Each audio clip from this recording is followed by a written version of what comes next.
মৰমৰ ছাত্ৰ ছাত্ৰীসকল ক্লাছ টিউটৰ ইউটিউব চেনেলত তোমালোক সকলোকে স্বাগতম জনাইছোঁ। আজি মই অষ্টম শ্ৰেণীৰ সমাজ বিজ্ঞান বিষয়টোৰ পাঠ নম্বৰ 6 ভাৰতৰ উদ্যোগ আৰু পৰিবহণ ব্যৱস্থা এইটো পাঠৰ প্ৰশ্ন উত্তৰসমূহ প্ৰথমৰ পৰা শেষলৈকে বিতংভাৱে আলোচনা কৰিছোঁ। ভিডিঅ'টো ভাল লাগিলে লাইক কৰিবা, চেনেলটো ছাবস্ক্ৰাইব কৰি ৰাখিবা আৰু বন্ধু বান্ধৱীসকললৈ অৱশ্যই শ্বেয়াৰ কৰিবা। এতিয়া আমি ভিডিঅ'লৈ যাওঁ। তোমালোকৰ 1 নম্বৰ প্ৰশ্ন আছে, চমু উত্তৰ লিখা। তাৰে ক নম্বৰটো হৈছে আকৰিক লৌহ বা লৌহ কেঁচামাল হিচাপে ব্যৱহাৰ হোৱা এবিধ উদ্যোগৰ নাম লিখা। এইটো মানে পাঠবোৰ তোমালোকৰ মানে লিভত দিয়া হৈছিল। আকৰিক লৌহ কেঁচামাল হিচাপে ব্যৱহাৰ হোৱা এবিধ উদ্যোগৰ নাম হ'ল তীখা উদ্যোগ। খ নম্বৰত কৈছে এবিধ ইন্ধন খনিজৰ নাম লিখা। উত্তৰটো হৈছে এবিধ ইন্ধন খনিজৰ নাম হ'ল খাৰুৱা তেল।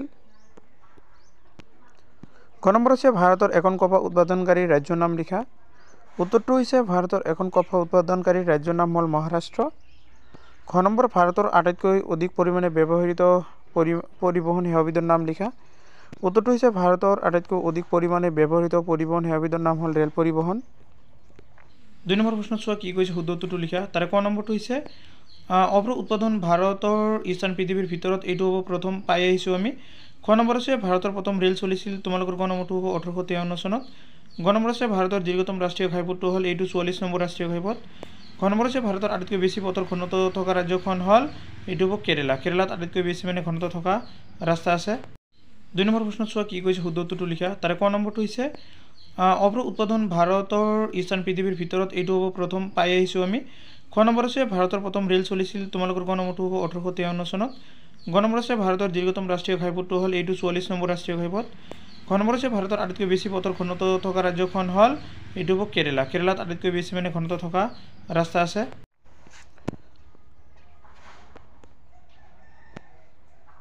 3 নম্বৰ প্ৰশ্নত আছে তোমালোকৰ উত্তৰ লিখা। তাৰ ক নম্বৰ হৈছে ভাৰতৰ কোন খনিজ বলয়সমূহ ভাৰতৰ প্ৰধান খনিজ বলয়সমূহ কি কি? অসম কোনবা খনিজ বলয়ত অন্তৰ্ভুক্ত হয়নে? উত্তৰটো চোৱা ভাৰতৰ প্ৰধান খনিজ বলয়সমূহ হ'ল মানে তলত গোটেইকেইটা খনিজ বলয়ৰ নাম দিয়া হৈছে। 1 নম্বৰটো হৈছে উত্তৰ পূব উপদ্বীপীয় বলয়, স্বৰ্ণাগপুৰ মালভূমি, উৰিষ্যা, ঝাৰখণ্ড, পশ্চিমবংগ। তাৰপিছত আছে মধ্যবলয়ত আছে ছত্তীশগড়, অন্ধ্ৰপ্ৰদেশ, মধ্যপ্ৰদেশ আৰু মহাৰাষ্ট্ৰ। দক্ষিণ বলয়ত আছে কৰ্ণাটক, মালভূমি আৰু তামিলনাডু। 4 নম্বৰত আছে দক্ষিণ পশ্চিম বলয়, যিটো কৰ্ণাটক আৰু গোৱাত আছে। দক্ষিণ পশ্চিম বলয়টো আকৌ মানে কৰ্ণাটক আৰু গোৱা। উত্তৰ পশ্চিম বলয়টো আৰাৱলী পৰ্বতৰ সৈতে ৰাজস্থান আৰু আছে চাবা ৰাজস্থানৰ লগত আৰু কি কি কৈছে। 6 নম্বৰত কৈছে উত্তৰ পশ্চিম বলয়, যিটো আৰাৱলী পৰ্বতৰ সৈতে ৰাজস্থান আৰু গুজৰাট। 7 নম্বৰত আছে উত্তৰ পূব তৈল বলয়, অসমৰ ব্ৰহ্মপুত্ৰ উপত্যকা আদি। খ নম্বৰ প্ৰশ্নত কৈছে ভাৰতৰ 5টা প্ৰধান লৌহ তীখা উদ্যোগৰ নাম লিখা। আমাৰ ভাৰতবৰ্ষত কি কি মানে লৌহ তীখা উদ্যোগ আছে তাৰে 5টা নাম লিখিবলৈ দিছে। উত্তৰটো হৈছে ভাৰতৰ প্ৰধান 5টা লৌহ তীখা উদ্যোগৰ নাম হ'ল জামছেদপুৰৰ টাটা লৌহ তীখা উদ্যোগ। 2 নম্বৰ বাৰ্ণপুৰ লৌহ তীখা উদ্যোগ। 3 নম্বৰ ভদ্ৰাৱতী বিশ্বেশ্বৰায় লৌহ আৰু তীখা উদ্যোগ। 4 নম্বৰত আছে ৰুৰকিলা তীখা উদ্যোগ। 5 নম্বৰত আছে ভিলাই তীখা উদ্যোগ।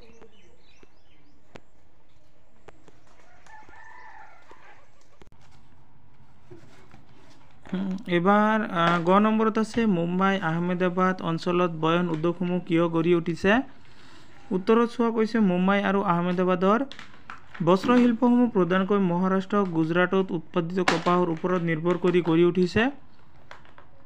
ভাৰতৰ বস্ত্ৰ উদ্যোগৰ বাবে প্ৰয়োজনীয় 10.79% সূতা মহাৰাষ্ট্ৰৰ পৰাই যোগান ধৰা হয়। বস্ত্ৰ উদ্যোগৰ বাবে প্ৰয়োজনীয় যন্ত্ৰপাতি, ৰং, ৰাসায়নিক দ্ৰব্য, কপাহ আদি আমদানি কৰিবলৈ আৰু উৎপাদিত সামগ্ৰীবোৰ ৰপ্তানি কৰিবলৈ বন্দৰৰ সুবিধা থকাৰ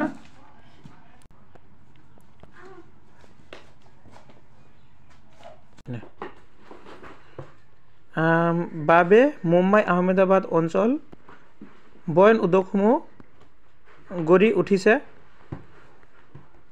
5 নম্বৰ প্ৰশ্নত আছে তোমালোকৰ পৰিবহণ ব্যৱস্থা দেশ এখনৰ হীৰা উপহীৰা স্বৰূপ কথাষাৰ সমৰ্থনত 3টা যুক্তি আগবঢ়োৱা।